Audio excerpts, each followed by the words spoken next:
Good morning, everyone. Good morning. Good morning to all those that are with us over the internet. It's always a pleasure to have you all here again on another Sunday, another beautiful, sunny summer Sunday, finally. And it's nice to have you all here, especially on a day today that we know World Cup is up. Brazil is playing today, so we all feel like staying home and getting ready for the game, but instead we made the choice to be here today and learn a little bit more together and be inspired a little bit more by all the spiritual plan that's here to help us today. So today we're going to have a lecture by our brother Tiago. It's going to be about Let Jesus In.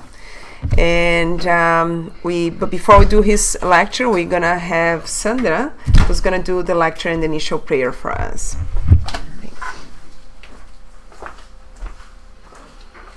Good morning, everyone. Good morning. So happy to be here.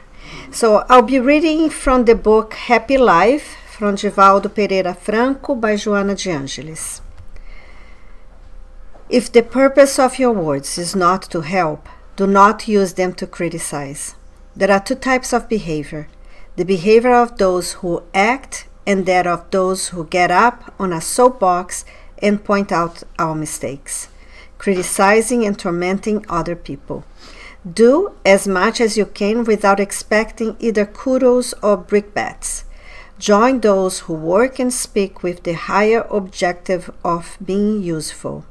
If those who say they know how to do things would stop giving their opinions and act, the world would be a very different place. So let's bow our heads, elevate our thoughts to Jesus, our Creator, God, our Creator, Jesus, our Master of Love, our guiding light, and to all spirits present here today, the incarnate and discarnate ones. It is with our hearts filled with happiness and gratitude that we join here today, celebrating the Father of all that is God, and the Fathers here present here today that give us the opportunity to grow, to become a better person, to become a more evolved spirit. We ask Jesus to come inside our hearts and our minds, bright us with His love, give us the harmony and the peace that we need to understand the words that are going to be given by our brother Tiago. And we ask Jesus to give Tiago all the peace and the harmony that he needs to give his lecture the best that he can. Be with us, and so be it. Tiago.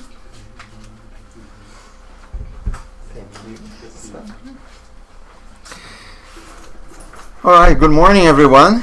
Good morning. Wow, from the moment that I sit there to listen to the prayer to now, the house is filled. That is really great. Probably you are all like me, you don't like soccer, so then you came. No, even if you like, it is really nice that you are all here. It is a really wonderful time, not only because of the weather outside, but I believe that speaking about letting Jesus in our homes and in our lives is always a good thing. And we know that the gospel also is called the good news, right? And this is always good news when we speak about Jesus. This is always good news when we are able to understand and to live the lessons that Jesus gave us and keeps giving us through His messengers, through all of those that come to remind us of His teachings, and also through the Spiritism that we have today.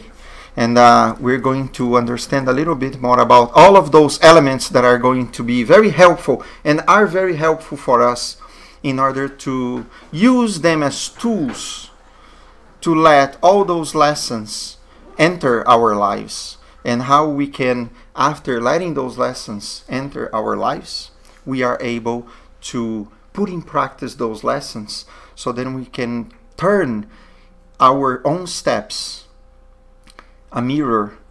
We're not being so pretentious here, but in the best of our ability, in the level of evolution that we are, how we can, in the best of our capacity, mirror those steps and mirror those lessons and put them in practice.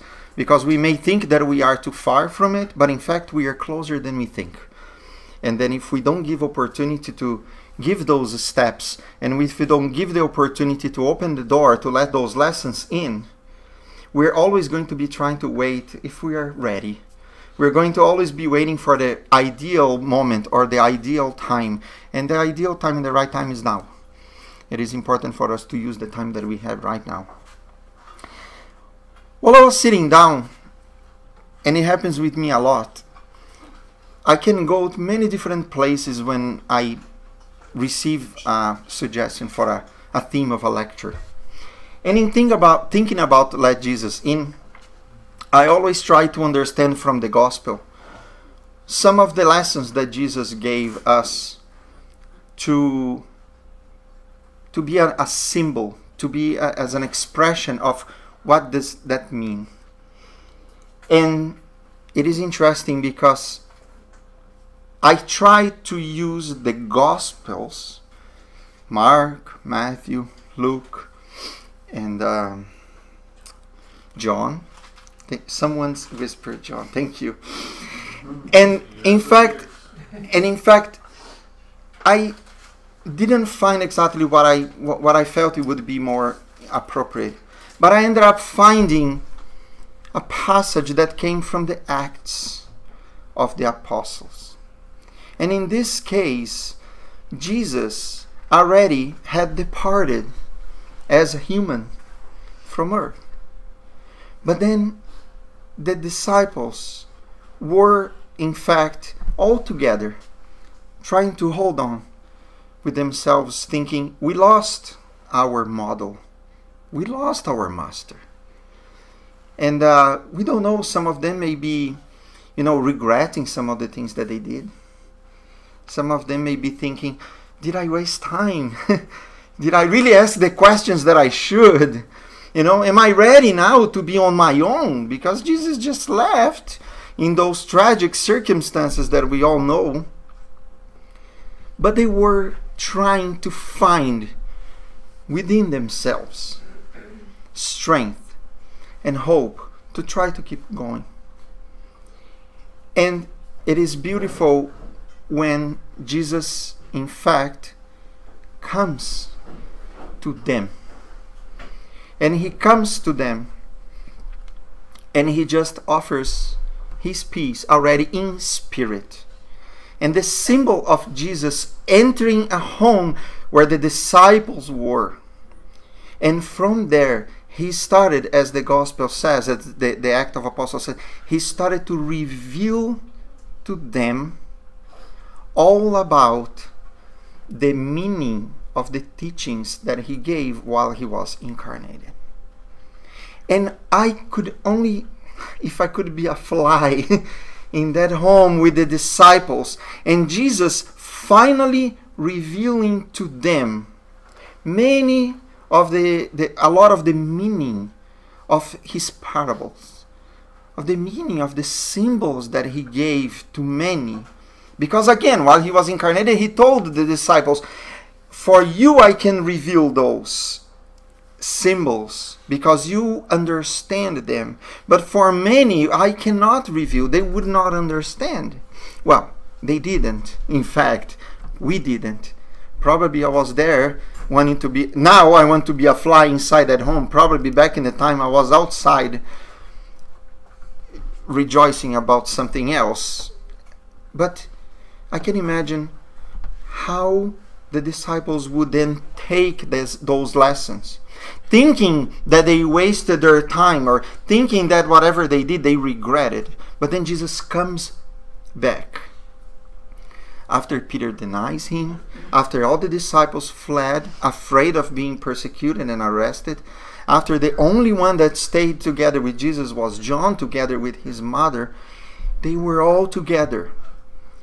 Thomas still wanting to have more proof and Jesus shows his own wounds for the disciples to touch. And then maybe finally they let him in. Jesus was there all the time. Jesus is with us all the time.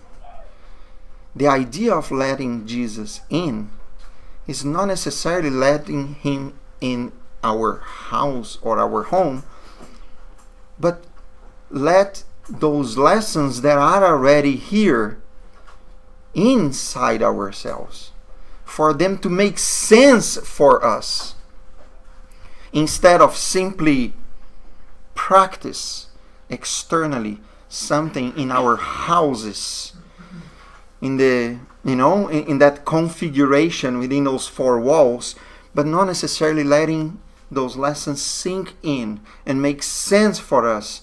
So because if they have a meaning for us, we are able then to put them in practice. So for me, that was the most pungent message that I received from the gospel, that led me to understand everything else that I'm going to try to share with you about letting Jesus in. And basically, what does that mean? We can speak about a couple of practices or a couple of tools that we can use in order to let those lessons be with us and with those that live and share their lives with us. But at the end of the day, if we keep that in mind, that is not necessarily something external. It is not necessarily an external practice, but looking at all of those practices with the eyes that we have, that are our spiritual eyes, with the eyes of our immortal spirit, with lessons that are never going to die, with lessons that are not going to be separated from us if we don't want to separate from them. So first of all, we can go very slowly if we think about, for instance, one great example that we have to let Jesus and his teachings in our lives. And that specific tool that we can use is what we call the gospel at home. That is the most essential tool that we can use, that is going to systematically allow us to be in touch regularly with the teachings that Jesus brought to us. And not only that, but also using the elements from the Spiritism that allow us to understand, like the disciples were able to understand in Acts, of the meaning of the lessons that Jesus gave to us. Because Jesus already promised the Consoler, and we understand today that the Consoler is the Spiritism. But back in that time, Jesus already in spirit was announcing with his lessons to the disciples about the Consoler. He gave what we call the trailer of the Consoler today. In a few days, he was able to explain and to practice with them what we are trying to practice for all this time. And now with Spiritism, we have another opportunity to do that. To try to unveil the essence and the real meaning of what his lessons are for us. The gospel, according to the Spirit Emmanuel, is the Son of the immortality that a Spiritism reflects wisely to the world today. So, if we think that the gospel is the Son of the immortality, the first lesson, and in my opinion, one of the most important lessons that Jesus really brings to us, is the idea of the immortality of the soul. Therefore, all the circumstances that we go through in our lives, and all the relationships that we have in our lives, they gain another significance for us. If we understand our lives as those 50, 60, 70 years, for some even less, what meaning does it have for us to strengthen ties with others, to try to learn something, knowing that we are never going to achieve the perfection of any capacity or ability that we have, if we don't understand or if we don't accept that this is going to continue, if we understand that this is going to continue for us, and if those lessons can have a different meaning in our lives, and we can then carry on and continue learning, this will make a completely different sense for us in our lives. And then we start seeing the difficulties that we have in our lives today with a different set of eyes. Last time that I was here giving a lecture, we were speaking about building family harmony.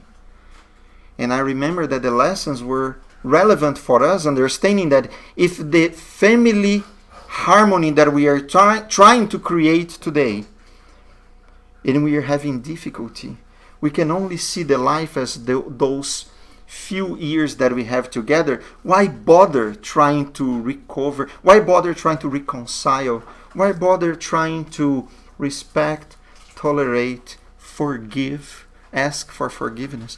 But if we look at all of that with the eyes of the immortal spirit, then we understand that it makes sense. That is important for us to do that. That is valid for us to do that. Because we will carry the results of that mutual forgiveness, for instance. And the gospel is about that. The gospel will teach us the lessons to the immortal spirit. Therefore, those lessons are of a moral aspect. Those lessons have to do with our conduct. They are not only lessons for our intellect. We can think about it. We can learn about it. But the light that shines on us through the gospel are not necessarily something to be thought about only, but it's something to be lived.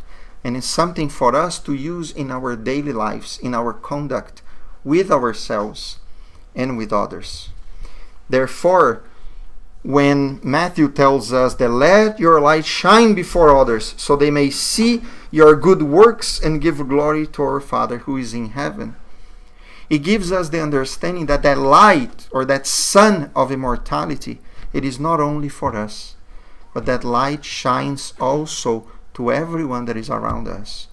The gospel is a lesson of relationship. The gospel is a lesson that is not to be enclosed within ourselves. We can grow from that, but we can only grow fully if we expand that light and if we are able to test those lessons that we learn in relationship with others. And that's why the institution of the home that we spoke about before, and we say that home, what is popularly what we say, right? Home is where our heart is, right? And actually this makes a lot of sense, because we can all build a family. Not necessarily we will have a home. Many of us that are trying to enjoy together the game today and be together with those who have the same feeling that we have, they are in that moment creating a home for themselves, because they all organize themselves to get together with similar intentions. And then in that moment they can celebrate together, they can cry and they can laugh. Same thing that we do in that configuration that is our houses, where we accept to live together with people, and then we discover that we need to make lots of adjustments along the way. But if we make that configuration, and if we make those relationships turn into a home, we are able to recover from past mistakes. We are able to forgive each other, understanding that we are not perfect. We are able to lift each other up when we are in need for that. And we are able to cultivate those moral aspects that we are speaking about. What is right or what is wrong? What makes someone happy? What makes someone sad? If I do something that hurts others, if I do something that hurts myself, it is about our daily conduct that is important. And the gospel is the model that we have, that we can use the lessons that are there in order to apply in our daily conduct with ourselves and with others. Therefore, striving to live better. So the gospel is a tool for us in order to create that home and to live better, even if you live alone. Can you make a home living alone? Of course you can. Can you make a home without having somewhere to live? Honestly, you can. And many wise people that I met before, I remember in university sitting down after class, and a man comes back to me, asks for a cigarette, and I said, I don't have one. He didn't bother, but he looked to me and he was smiling, and he said, out of nowhere, he said, money buys the bed, but doesn't buy the sleep. And then he just left. I don't know him. I don't know what he was up to. He didn't know what I was up to. But I never forgot what he said. Maybe this man, in some point there, he had a home. He had a home, not necessarily he had a bed. But probably he slept better than I slept sometimes, with my own problems that I created to myself. But he looked at me and he said, the money buys the bed, but doesn't buy the sleep. This man helped me, without knowing, to understand what a home is. I left my home country, but when we say home country,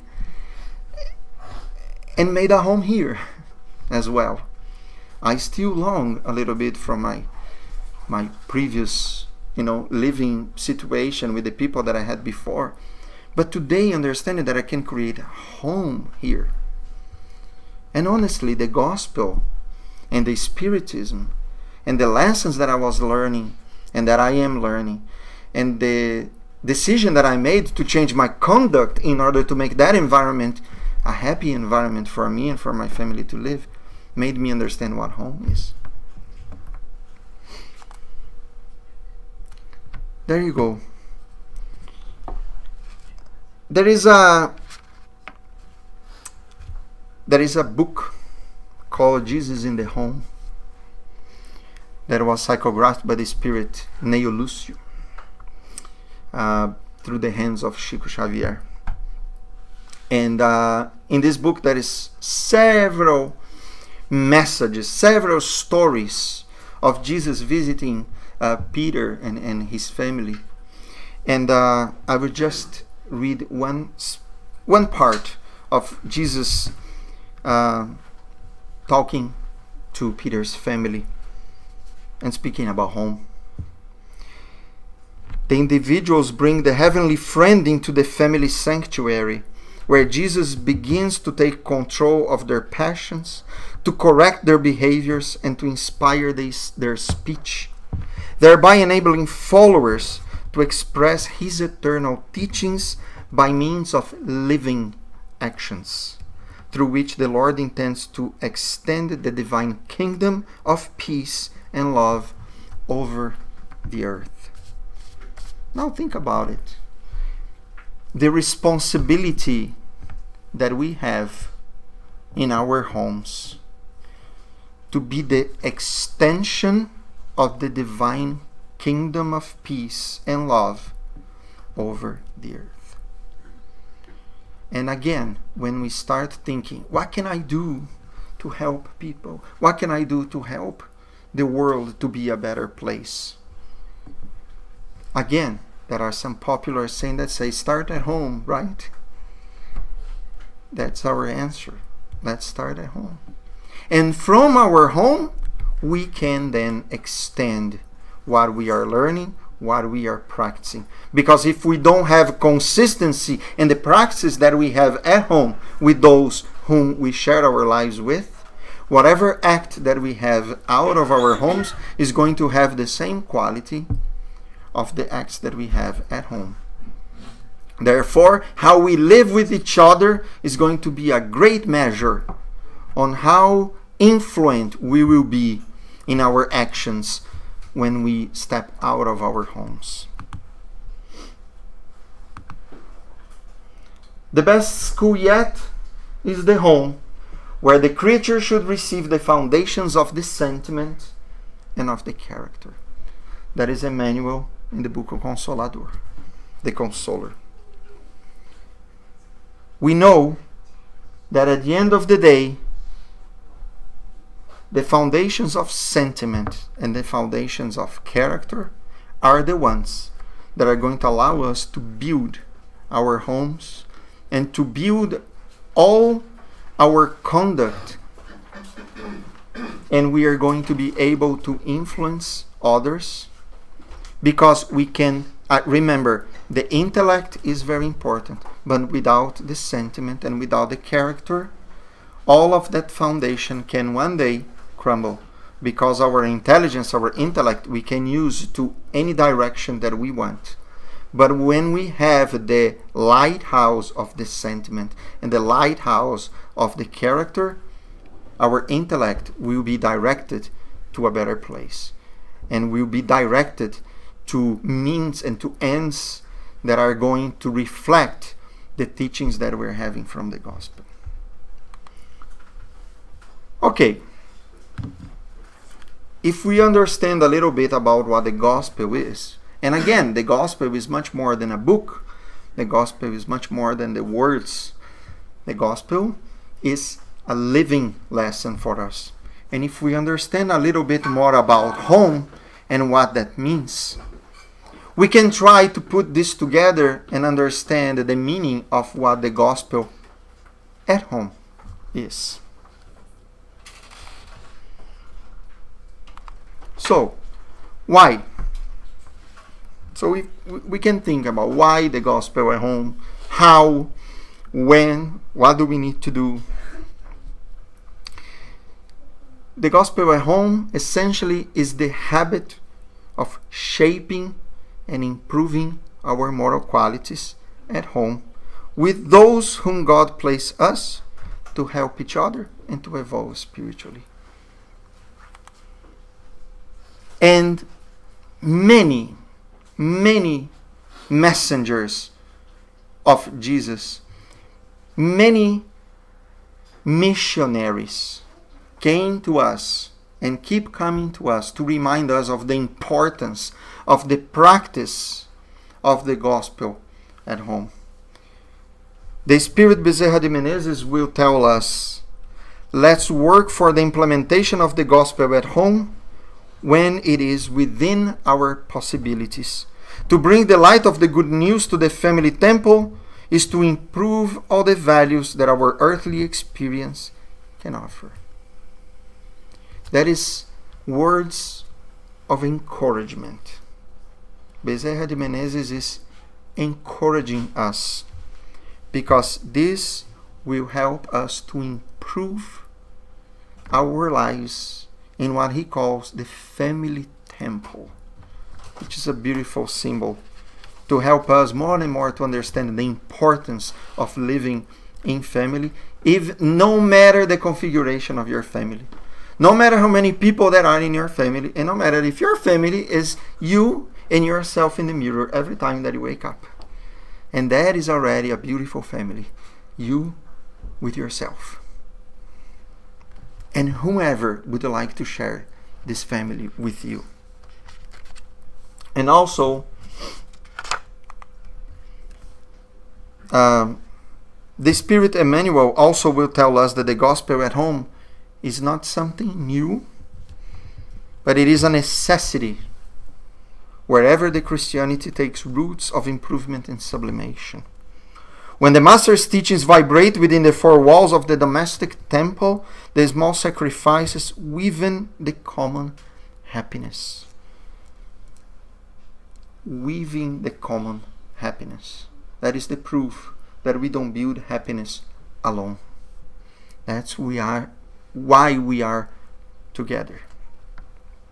Now, some of us may ask, how often should we do that then? If it is a habit that we need to develop, how can we do that? How often? And then André Luiz, in a book called Disobsession, will tell us that at least weekly It is recommended to be gathered with a family or other relatives able to understand the importance of this initiative, to study the Spiritism according to the gospel of Christ, and under the moral blanket of prayer.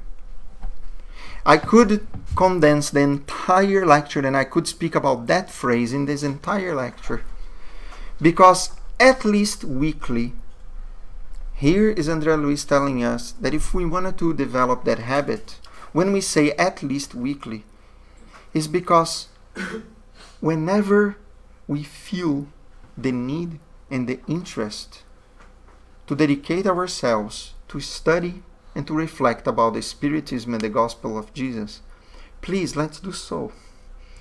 If we feel that interest, if we feel that drive, don't wait for next week because everyone does it on Monday. Don't wait until the next Monday to do that. Well, we are free to do so. We can open that book and then we can learn and then we can discuss with our families and we can create opportunities to do that together anytime that we feel that is important for us. But at least weekly. That means that weekly is the essential. It would be, let's say, the minimum that we can do. And then we can understand a little bit more and we can touch base upon why always the same time at the same hour, the same day and the same time. And then we understand, again, we are looking at this from the point of view of the immortal spirit. In being spirits and receiving the influence of the spiritual world constantly, we will also receive inspiration, we will also receive the protection, and we will also receive the good vibrations that come from the spiritual world. We all have spiritual friends, spiritual guides, spiritual mentors, that we will also dedicate that same day and time in order to do that together with us. Do you think that if two people sit down on a table to study the gospel, just the two of you are taking advantage of that? Do we think that we are learning just out of our own will? No. Remember, if our faith is as a grain of mustard that it can remove mountains, imagine that drive that we have to dedicate ourselves to the gospel. That would then turn this seed into a beautiful, beautiful tree that is going to bear lots of fruits. And the consequence and the effects of this dedication that we have are going to be expanded, not only during this day, but during the entire week, maybe even more. Not only confined in our own homes, but also be expanded to other families and to other homes around us. And it's not going to be confined for the people who are there incarnated, studying and understanding the gospel. It is also going to be expanded to the spiritual world, where some will be helping us, some in the same level will be learning with us, and some others, who knows, may be benefiting from the light that we are shedding from that study and that dedication, and would them enlighten themselves a little bit more. They may be in need for this light, and during the gospel at home, a lot of that light will be dedicated to help so many others that need a little bit of that light. So there we go, at least weekly, for those who are able to understand about that initiative. Remember that we have our affinity with others. If we try to convince people that not necessarily may be in the same page as we are, is this going to be of any benefit? Not necessarily. Because if we are still learning, how can I convince someone then? How can I force someone to sit down with me to study and to dedicate themselves to a practice that, one, they may not understand, and two, they may not accept, three, they may have their own ways to do that. Therefore, if they are allowing us and respecting us to have our practice, we can respect those as well that have their own. It doesn't mean that we are going to exclude them in our prayers, but we're going to also wish for them the same goodness that we are receiving in that moment when we are dedicating ourselves with that initiative that for us makes sense. And also under the moral blanket of prayer. That is going to be the most essential element for us to really make sure that we are together with the spirits that are going to come to our aid in order to help us, in order to give us exactly what we need in a moment. If it is an understanding of a lesson, if it is the energy that we're going to receive through the prayers that they are also doing together with us, if it is giving us healing elements that are necessary for us, for our body and for our spirit. Therefore, that practice gains a lot of importance because it is totally expanded from the confinement of our own houses. But it is way more important than we can imagine.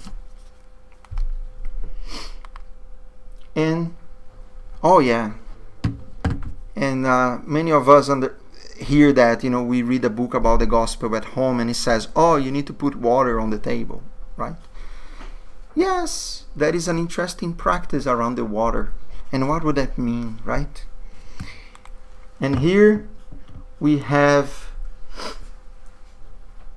also from the book Evangelho em Casa, which is the gospel in our homes, from the Spirit Veloso through May. My son, water is recognized as one of the elements most susceptible to magnetism. In this condition, it holds the embalming and healing resources brought by the divine messengers or by our spiritual friends when visiting our place of prayer. And also, we know in the book Nosso Lar that André Luiz is getting to know about the colony, the spiritual colony called Nosso Lar. And Lysias, who is helping André Luiz, he shows this river there in Nosso Lar, in the outskirts of Nosso Lar. And it is also the reservoir of water in that city. There we go thinking, but in the spiritual world, right? Water is something material.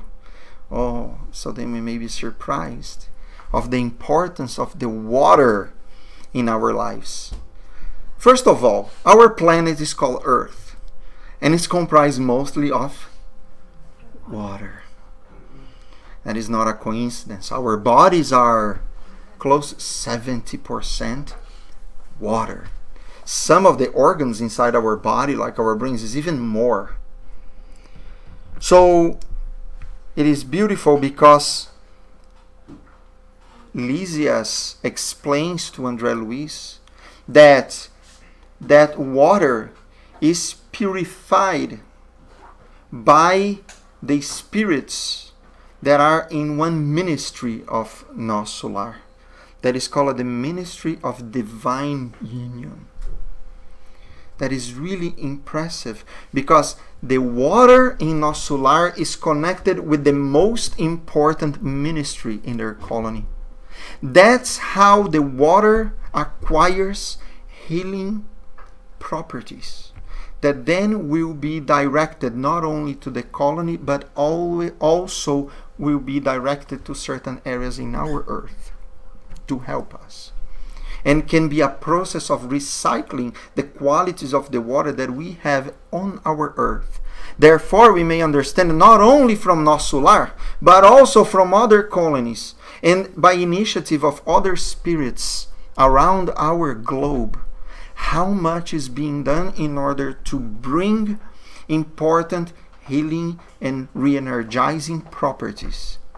And the element by excellence that the spirits use in order to do that is the water.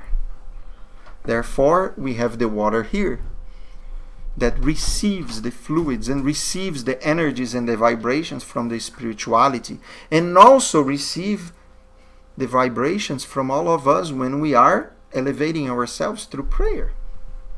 And so after the lectures or after the passes, we go there and we can receive a little bit of this re-energizing agents through the water. Therefore, when we are at home, when we are praying, when we are studying, understanding, practicing the gospel, what potentially will happen with that water? So the spirits will come to our aid and will then use that water as a vehicle of healing and energizing principles. So when we drink that water, we will also be incorporating some of those healing, energizing elements to our bodies and to our spirit. So that is the importance of the water. And that's why we also encourage in the Gospel at Home that we have the water for after. And here we go. Is that a guide? And here we're going to say, yes, there is a guide. One of them, by the way, it is a guide that we have. That is the guide of the Gospel at Home. That shows the benefits, the guidelines, how to, if you want. I'm not going to read this because you are going to be interested in knowing more. You're going to be curious. And when we are leaving, you're going to get one of those brochures and take home. So then you can start. However, I will talk a little bit about the guidelines. First of all, we have our initial prayer. And why we're going to do that? Because we can set the tone spiritually for the practice that we are going to have. And that is the first and very important step. Because in praying, we are connecting ourselves with higher grounds of spiritual evolution.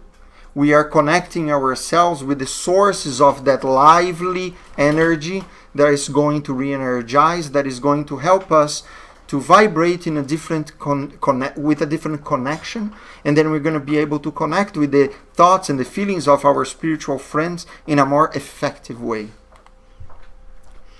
And then we are going, for us as Spiritists, we are going to read a passage of the Gospel according to Spiritism. And for our friends that might become interested in that practice but are not Spiritists, but they say, so you can only read the Gospel according to Spiritism? No. People of other practice have their own habits. They have their own lessons that they can use as well for themselves. So for our friends and our colleagues, our family members that are Christian but not necessarily Spiritists, they can read the Bible. They can read from the source, which is also very positive because that is their source where they take their lessons for their lives as well. And then we can have some comments from the items that were studied and read during that time. And we say that one, the passage can be short and the discussion can be short. We are not here debating if it is wrong or if it is right. We are not discussing who understood more or not. But many times if we have that tendency, that is exactly the point that we need to learn how to address that. And through the Gospel we have a mutual understanding on how we can make a comment of how that passage touched me in that moment. How does that passage make sense for my life? What am I going through in my relationship, at work, with my colleagues, with myself, that I can take a lesson from the Gospel in that moment and try to apply? And you will be surprised, because even if randomly we open a passage of the Gospel, for us, mere mortals, we are opening randomly. And we know that the presence of the spirits and their influence in their life is greater than we can imagine. Therefore, the lessons will always be important for every single member of the family that is deciding to read that passage in that moment. And even if we have a bit of a different understanding, that is okay. All of us are in different levels of understanding. All of us are in the step that we need to be right now. If I understand in a certain way, my loved one understands in a different way, we understand what is necessary for us in order to incorporate those lessons in our lives. And that is okay. I don't need to force my understanding on them. They don't need to force their understanding on me. But each one of us are going to take something from it. And that is already one of the lessons of the practice of the Gospel at Home. And then we're going to understand that each one of us is in one different level, not more or less, but different. We need different lessons in our lives in order to progress in the same way. And then we can also By the time that we feel that we have the opportunity, when we feel like we are fulfilled with that good energy, when we feel that we are receiving all that grace and that blessing from those moments that we have together, we can also pray and we can also practice, like Bezerra de Menezes said, expand the kingdom of heaven, which means we can dedicate those energies that we are receiving also to others. We can share that goodness that we are receiving with others through our prayers.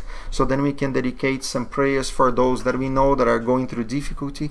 We can try to pray for a common cause in this life that we are going through, for peace, for more love, for more understanding, right? Because if there is a tragedy that happened, that we know that we can dedicate a little bit of our prayers for those who were part of it to receive some consolation, to have hope in the future, to not to be desperate, and to have more serenity. We can do that. And it is important that we do, because it is one way that we are practicing in that moment to give. And in that moment we are giving that energy that we are receiving, because every time that we give, we are going to keep continue receiving, because it's going to be given to us, because the spirits know that every time that they put a drop of energy on us, we are going to share, and they're always going to replenish the reservoir that we have, and we are going to keep giving to others.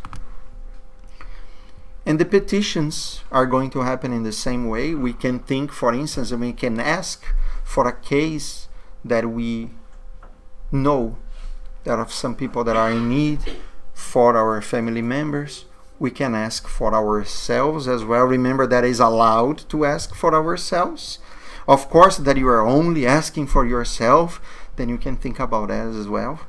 But if we also can ask for ourselves, because we need, and because we can practice, because Jesus already told us, ask and you shall receive, either for others or for ourselves, right? And then we can have our closing prayer, thanking for that moment, thanking for the help that we received, and also making a prayer asking for us to keep all the goodness or that energy that we have throughout the week, praying that we can be together again in the next week or in the next few days in order to study and to reflect and to dedicate ourselves to the gospel again. So here we have, just in a nutshell, a few tools that we can use in order to let Jesus, his lessons, his teachings, through his own gospel, and also through the Spiritism that came to us as the promised consoler by himself, to reveal to us the essence of his teachings for our lives, understanding that in our families, in our homes, within ourselves, we have the tools that are necessary in order for us to grow, in order for us to improve ourselves, in order for us to improve our family harmony, in order for us to also step out of ourselves. And because Jesus wants us to let him in to our lives, and he also wants us to go out of our own comfort zone, to go away from ourselves, not to get that light and hide that light, but to bring that light out and to share that light with all of those that we live with all of those that we share our lives with, so we can, through the practice of the gospel at home and through the practice of letting the lessons of Jesus make a home in our lives, help each other. So then one day everyone will be able to find in themselves the home for the gospel. And the home for the gospel in our consciousness, within ourselves, we have already the seeds of the love, of the charity, of the justice, of the compassion, and we need to, through those practices, make that flourish in our lives. And finally, when Jesus tells us that from where 2 or 3 are gathered in my name, that I will be with them. Therefore, he's telling us for all this time that getting together, thinking about him, thinking about his lessons, will automatically make an invitation for him to come, to visit, to dine with us, to break the bread with us, to drink that wine of a new life, and to break that bread, which is his lesson that he's sharing with us every day that we decide to invite him in to our feast. So then let's continue that practice, and let's continue being together, breaking that bread with each other, so then we're going to have Jesus doing this with us in our lives. Thank you very much.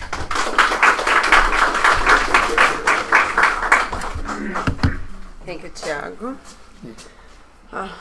Any comments? Any questions? I think I'm just going to start with the comment, actually. Just for the ones that are like me, live alone, we still can do the gospel. So, yeah, because we're never alone. And then when you look at this, but it has to be 2 minimum. There are 3, but yeah, it's me, but there's someone in the spiritual world, so I'm not alone. So there's for sure 2 or 3 or 4, or who knows how many happening there. So even if you're alone, if you don't have family, or even if the rest of your family do not want to do it, you still can do your gospel at home, and you still can bring the light and the harmony for your home, right? So it doesn't matter the situation, it can be done, right? Any questions on the internet for us? No? Okay. Any other comments, questions? No? So let's get prepared for the passes then. And I'm just going to ask everybody to come forward and kind of split up the